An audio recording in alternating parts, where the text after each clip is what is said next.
예, 드라마 얘기를 좀 해봐야 될 것 같은데요. 최근 드라마 또 오해영이 케이블 방송에서 마지막 시청률 이례적으로 10%가 넘는 시청률을 보이면서 막을 내렸습니다. 네, 드라마가 방송되는 요일을 또 요일이라고 부를 정도로 특히 20, 30대 여성들에게 폭발적인 반응을 얻었는데요. 하재근 문화평론가와 함께 드라마 흥행 요인 짚어보겠습니다.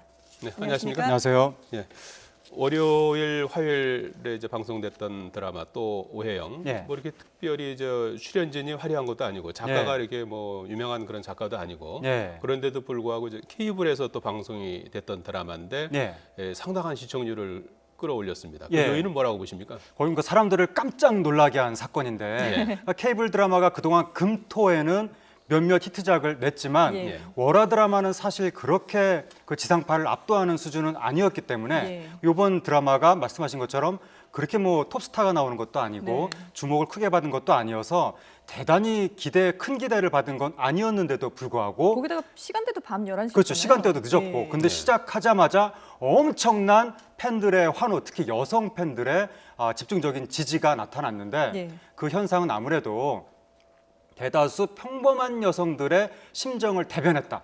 이렇게 볼 수 있을 것 같은데 일단 제목부터가 또 오해영 아닙니까? 그러니까 여주인공 이름이 극중에서 오해영이고 또 다른 오해영이 한 명 더 있어서 이 사람들이 고등학교 동창인데 사회생활할 때 또 만나니까 또 오해영? 너냐? 뭐 그런 의미인데 사실은 이게 오해다 이런 의미도 있잖아요. 그러니까 삶 자체가 억울한 나는 열심히 살고 있는데 왜 세상은 나를 알아주지 않는가? 왜 나를 오해하는가? 그런 거에 대한 보통 사람들의 여러 가지 불만들을 벌써 제목에서부터 대변을 하고 있는 거고 그리고 이제 여주인공은 오해영인데 그냥 오해영, 평범한 오해영. 근데 이 사람이랑 비교되는 또 다른 오해영은 뭐냐면 예쁜 오해영. 너무나 예쁘고 공부도 잘하고 부치성도 좋고 그래서 인기가 너무나 많은 철저히 비교되는 속에서 나는 열등감을 느끼면서 평생을 살아야 되는 근데 요즘에 이제 경쟁 사회다 보니까 요즘 젊은이들은 엄청난 경쟁 의식 속에서 초등학교 때부터 그렇게 살아오는 거죠. 그 경쟁 의식 속에서 이 잘 나가는 사람들한테 치면서 사는 그런 약자들의 심정을 그대로 대변을 해줬기 때문에 바로 그러한 공감 코드 거기에 이제 남자 주인공은 너무나 멋진 그 아이돌 신화 출신 에릭 씨가 딱 등장을 해서 그야말로 왕자님이 평범한 나에게 다가와 주는구나 뭐 그런 것들 거기에 영상미도 받쳐주고 그렇기 때문에 엄청난 히트를 한 것 같습니다. 드라마 소재도 독특했고 또 이제 연기도 아주 뛰어났기 때문에 이제 많은 공감을 불러일으킨 것 같은데요. 사실 케이블 드라마의 흥행은 지난해부터 방송이 됐던 그 응답하라 1988 마지막 회는 케이블 역사상 최고인 18.8% 시청률을 기록을 했잖아요. 그 인기가 이제 치즈 인 더 트랩으로 그대로 이어졌고요. 이런 요인들을 좀 분석해 볼 수 있지 않을까요? 그러니까 거의 이제 공감 코드가 계속 이어지고 있는 것 같은데 방금 말씀하신 치즈 인 더 트랩 같은 경우에는 이게 이제 대학생들의 캠퍼스 생활을 그린 건데 옛날에 저희가 어렸을 때만 하더라도 그러니까 80년대 그때 나왔던 우리나라 대학 캠퍼스를 그린 드라마들을 보면 낭만, 사랑 말고 무엇이 중요한데 뭐 이런 느낌의 거의 뭐 학생들은 날마다 뭐 소개팅, 미팅 이런 거 하러 돌아다니고 친구들의 우정 이런 건데 요즘 대학교 분위기는 그렇지가 않다는 거죠.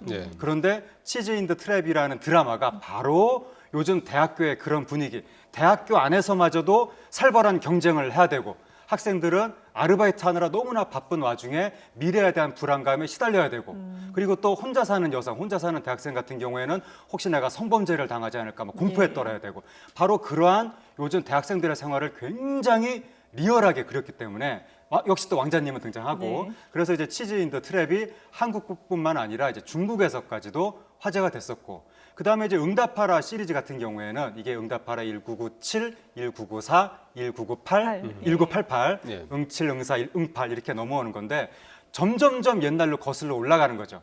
이게 뭐냐면 요즘 세태가 너무나 각박하니까 결국에는 사람들이 옛날을 회상하면서 그때의 따뜻한 추억에 잠기기를 원한다. 그것을 통해서 요즘의 각박한 세태를 잠시라도 잊고 싶어한다. 바로 그러한 복고 세태를 이 케이블 TV 드라마 기획진이 정확하게 딱 포인트를 잡아서 틀어줬기 때문에 결국 당대 시청자들의 욕망이라든가 시청자들의 경험, 시청자들의 공포 이런 것들을 그대로 공감대를 드라마 속에서 풀어내줬기 때문에 이게 지금 케이블 TV 드라마들이 깜짝 히트 행진을 하고 있는 것 같습니다. 80년대 뭐 낭만만 있었던 건 아닌 것 같은데. 이제 와서 돌이켜 보면 네. 그렇다는 거예요. 이제 원래 추억만 미래는 남아있죠. 예. 아름답게 회상되기 마련입니다. 그렇죠. 이 장르물이라는 게 요즘 많이 유행한다고 하는데 장르물이 어떤 겁니까? 아, 장르물은 예. 이제 특정한 장르의 규칙이라는 게 있는데 예. 뭐 수사물이면 수사물, 뭐 스릴러, SF 뭐 등등등 예. 각각의 특정한 어떤 이른바 우리가 장르라고 하는 예. 그 개별적인 규칙이 있는데 사실 그래서 장르물이라는 말 자체가 좀 애매하고 글쎄요. 무슨 말인지 예. 좀 애매한데 왜 장르적으로 독특한 뭐 독특한 드라마, 것도 아니고 이런 것도 그냥 아닌가요? 전형적인 예. 장르물 보고 그것도 아니고 요즘에는 한마디로 그냥 이 스릴러, 네. 범인 잡고 예. 막 사람 저기 수사하는 쫓기고 거, 막 이런 예. 걸 보고 이제 흔히들 장르물이라고 하는 건데 네. 예. 왜 이런 기형적인 현상이 벌어졌느냐면 기존의 한국 드라마가 말로는 수사물이다 뭐 뭐다 말로는 다 하는데 결국은 멜로물로 천하통일되는 거 아니냐. 방송국을 배경으로 하면 방송국 제작진들이 연애하고 네. 병원을 배경으로 하면 의사들이 연애하고 수사물은 형사들이 연애하고 다 연애하는 드라마 아니냐. 네. 예. 그랬던 차에 요즘에 젊은 사람들이 미국 드라마를 보니까 거기는 의사들이 나오면 병만 고치네,